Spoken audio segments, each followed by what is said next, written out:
nebi sulaymaan markuu sheeganayay isna wixii alla siiyey wuxuu yidhi yaa ayuha annaasu cullimnaa mantiqa tayr wa uutiina min kulli shay isagoo wax sheeganaya wuxuu leeya yaa ayuha annaas dadow cullimnaa mantiqa tayr waxaana la baray afshimbireedka wa uutiina min kulli shay wax walbana waxbaana laga siiyey uu tilmaamaya wuxuu horraysiistay bay leeyihiin afshimbireed in la baray aqoontu qiimaha ay leedahay isagoo tilmaamaya nebi sulaymaan shimbirtu afkay ku hadlaysa buu garan karayo rabbi baray waxaa qur-aanku uu inoo tilmaamaya dowladnimada sulaymaan oo dowladnimo aad u xooggan ahayd aqoonteeda inay ka mid ahayd basharka daaya inay la dhaqmi karto markaa noolahan yaryar ee shimbirtu ka midtay waxaa kaloo qur-aanka warramaya inuu la dhaqmay qudhaanjo rabbi wuxuu leeyahay wuxuu maqlay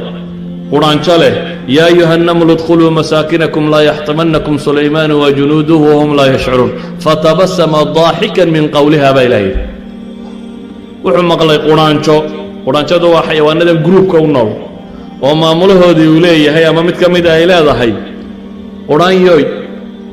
nebi sulaymaan iyo ciidamadiisu iyagoo aan idin dareemaynin iyo idin marine guryihiinna gala meesha waxaa ka muuqata inuu af qudhaanjada fahmi karayay waayo ilaahay wuxuu leeyahy fatabasama daaxika min qowliha waa dhoolla caddeeyo waa muusooday isagoo qoslayo warkeeda ka muusoonaya amase ka qoslaya waxaa qisada nebi sulaymaan ka mid ah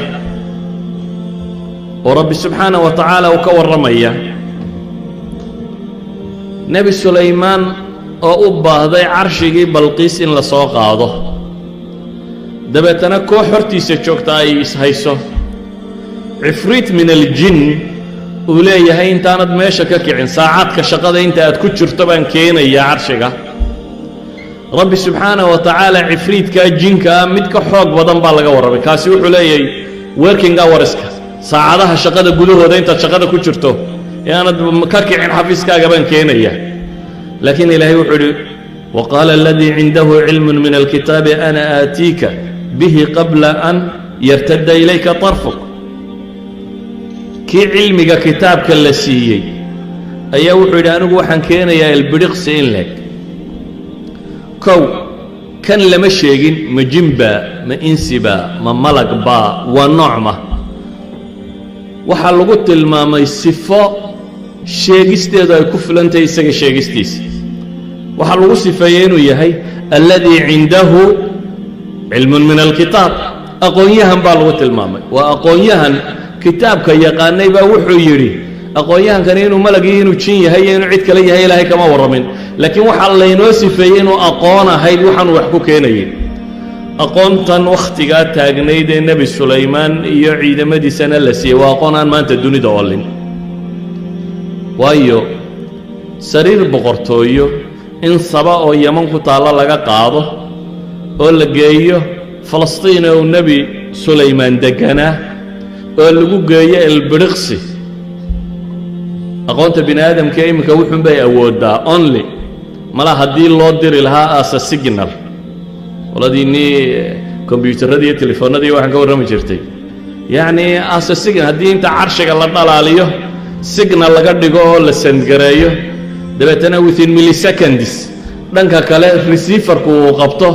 dabeetana dib loo amaamudoo la shaaciyo that's the only technology maanta mana suurtagal ahaan lahaa in ay samayn karto laakiin rabbi wuxuu tilmaamaya subxaanaه wa tacaala qaala aladii cindahu cilmu min alkitaab ana aatiika bihi qabla an yartadda ilayka طarfuk waxaan keenaya idan meesha waxaa la tilmaamay wakhtiguu ku keenaya iyo cilmigii noo hawgii laynooma sheegin laakiin waxaa laynoo sheegay waxaan ka dambeeyaa inuu yahay maxay aqoon qisada nebi sulaymaan waxaa kaloo ka muuqata haddaynu nidhi aqoon taqniyana way ka muuqataa farsamo technology waayo gabadhii markay soo islaamtay nebi sulaymaan wuxuu iyo kooxdiisii waxay amureen in la sameeyo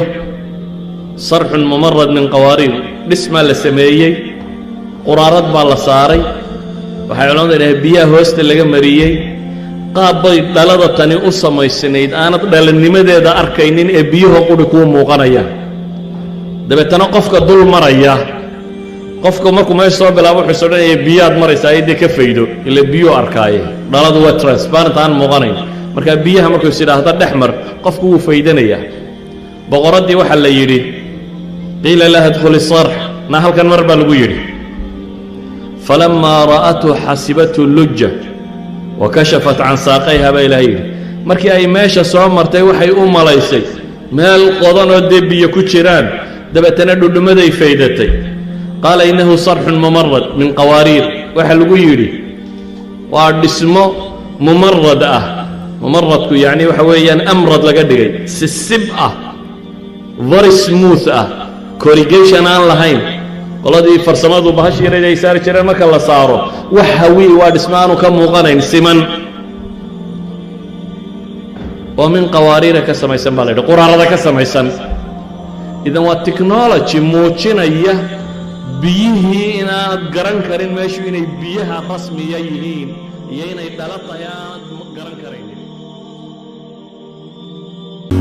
bushaaro haddii safar loo geli jiray barashada qur-aanka hadda waxaad ku baranaysaa qur-aanka iyo culumta shareecada adiga oo jooga gurigaaga iyo goobtaada shaqo dugsiga online-ka ah ee barashada qur-aanka kariimka iyo shareecada islaamka duruusta uu sida taxanaha u dhigo waxaa ka mid ah barashada qur-aanka kariimka ah iyo higaada culumta shareecada islaamka tarbiyada awlaada iyo luqadda carabiga haddaba isqoristu waa ay socotaa hadan hore ogaad wixii faahfaahina kala xidhiid nambarada shaashada kaaga muuqda hamoodaan dugsiga online-ka ee barashada qur-aanka kariimka iyo culumta shareecada ee daarul hijra